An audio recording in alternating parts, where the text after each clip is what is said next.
back. What's up, guys?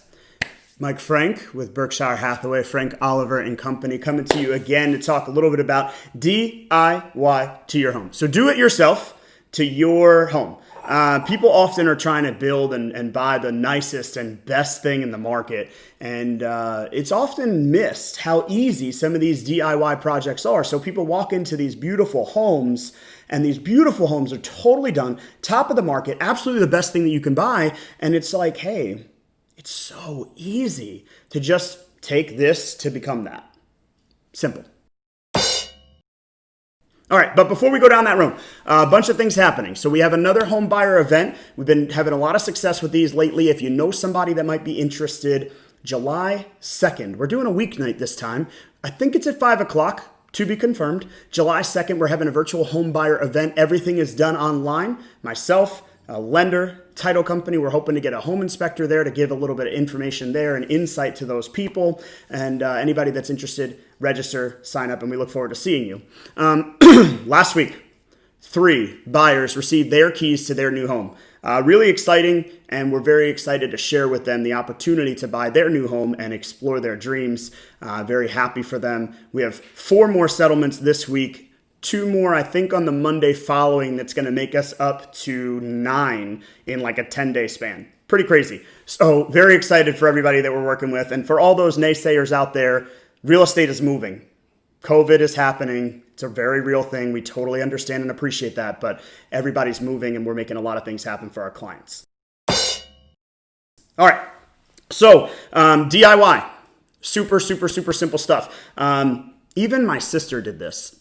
Pipes and wood can make the most beautiful things. We call them your best friends. So with a little bit of steel galvanized pipe, a little bit of flange, a little bit of screw, a little bit of stain, you're going to be able to make beautiful side tables, end tables, coffee tables out of just simple pipes and wood. I mean, you can buy this stuff at Home Depot for like $7, right? And you can make beautiful side tables, your beautiful end tables, coffee tables, TV stands, wall mounted, bar mounts and things of that nature. I mean, we've seen everything. I've seen, jigsaw puzzles made out of these pipes made into wall mounted shelves that are beautiful, almost like a collage, like a photo collage, but it's made out of pipes and wood, and it's super fun and different, and it gives you something to do on the weekends, especially now with everything going on in COVID. Floating shelves are in. They're a thing right now. So buy that reclaimed lumber. Sand it down, refinish it, put it up on the wall. It's a floating shelf. It's almost like an art piece.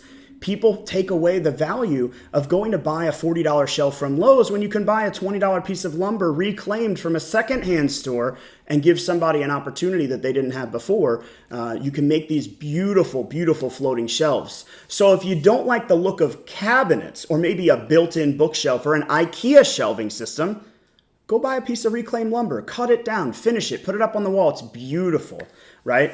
Wooden crates. You can get wooden crates on Amazon for $10 for 3 of them. You can get the same size unit, put 4 of them together, and they make a coffee table. You could put them on wheels. You can make them into storage bins or wall-mounted things for your onions, your avocados, and any kind of produce that you can leave out and mount on the wall. You can do that with little wooden crates. Wire baskets are the same way. You can get these things from Second Chance. You can get them from Lumber Liquidators. You can get them from places where their opportunity to create a second life for these simple things, you can buy them for $10, right? You can literally create your own color palette with anything that you're DIYing. So if you're going to give it that rustic reclaimed look, sand it down, give it a little bit of finish. If you wanted to create a modern cultured feel, paint it white, paint it black. You've got great, 3-4 different sides. You can create your own feel and really share in your experience for the friends that you're bringing over to invite to your new house. The great thing about wood is that you can finish it in any way, right? So DIY yourself, create a culture, create a style, build something for yourself, right? You can paint, you can stain, you can just sand and natural finish. There's nothing that says that you can't. As a matter of fact, before we're off, I may show you guys a door that I bought reclaimed. I cleaned it up. I just wiped it down, kind of released all the loose paint on it, and I polyurethaned it. And the crackling and fractured wood, lead-based paint, dare we say that, right? I sealed it into the wood. It's beautiful. And people come here and they love it because it's just such a simple thing, but it's uncommon and unconventional, right? We've got fireplaces. I've got a beautiful brick fireplace, but brick is kind of not really the thing. Stacked stone, whitewashed, all kinds of different things you can do DIY. A simple white coat of paint and that reclaimed lumber floating shelf for that mantle is going to be beautiful. Super, super, super simple, and something that's so functional and in style. I mean, it might cost you $40. A little bit of paint, a little bit of elbow grease, and that reclaimed piece of lumber is going to go a long way.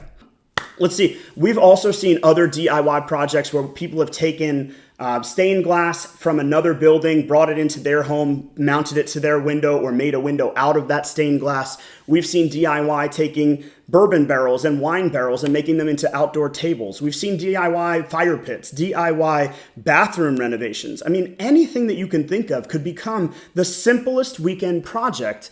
And it creates such a different experience, not only for you, but also for the people that are going to be coming to take a look at your house, whether it's your friends or your family or you're thinking about selling. These are the things that really move people. Getting a brand new bathroom is all well and good, but without that cultured touch, it's just going to feel like a stale old space. So DIY it. And if you guys have questions, Pinterest is the thing. If you're not on Pinterest, just Google it. Hey, I'm thinking about making a stool for my house. DIY. The amount of things that are going to come up is massive. It's insane.